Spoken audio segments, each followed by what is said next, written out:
Hello, my name is Claire Cook, and welcome to this presentation entitled Evaluation of a Pilot Communicating Unperceived Needs and Encouraging Spiraled Learning.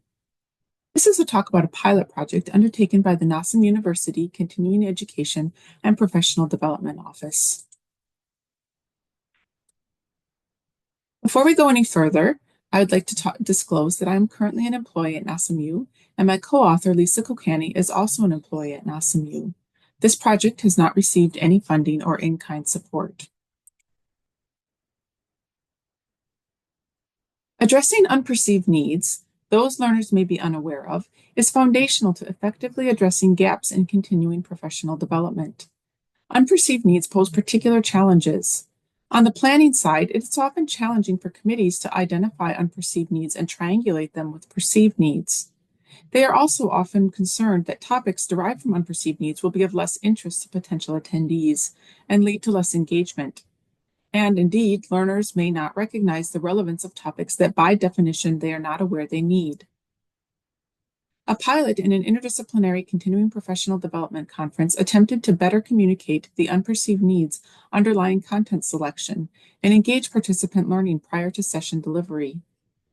The focus of this pilot was the annually held Northern Ontario Women's Health Conference, which occurs in person in Thunder Bay and brings together physicians, midwives, nurse practitioners, other care providers from diverse health sciences fields, and learners to learn over the course of a day.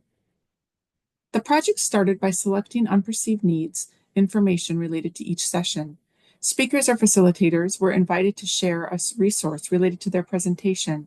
In cases where the speaker didn't have relevant resources, the program coordinator selected needs assessment information that the planning committee had used to inform selected topics. Next, preparatory materials were highlighted in the agenda, conference website, and opening remarks.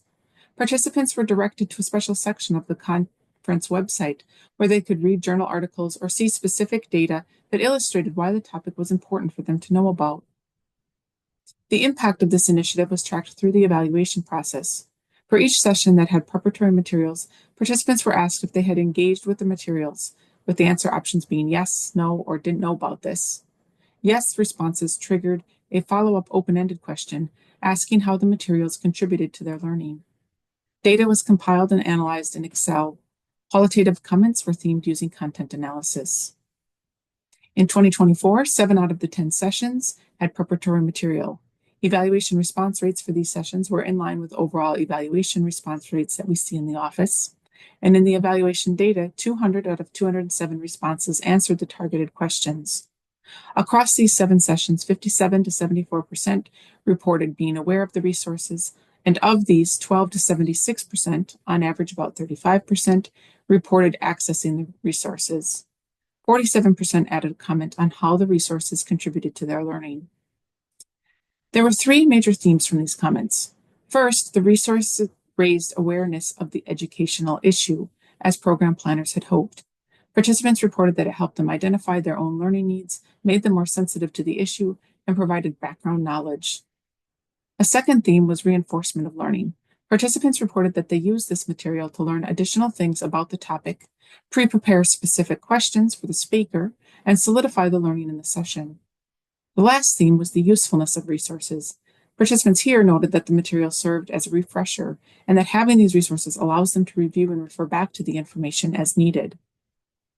In summary, responses were positive and indicate that at least in some cases, the materials enabled identification of previously unperceived learning needs, meeting Moore et al.'s 2009 call for predisposing activities. Additionally, participants reported that the materials reinforced learning. These comments suggest that enabling engagement with the material before and after the session is a form of spiraled learning, whereby materials are introduced multiple times over a period of time, as discussed by Jerome Bruner in 1960. With the processes now in place, relatively little effort would be needed to scale this initiative to other programs. Additional impact measures could include tracking access to preparatory material and comparing learning outcomes of sessions offering preparatory materials versus those that do not, both immediately post-session and longitudinally. We welcome questions or comments by email. Thank you for your interest in this topic.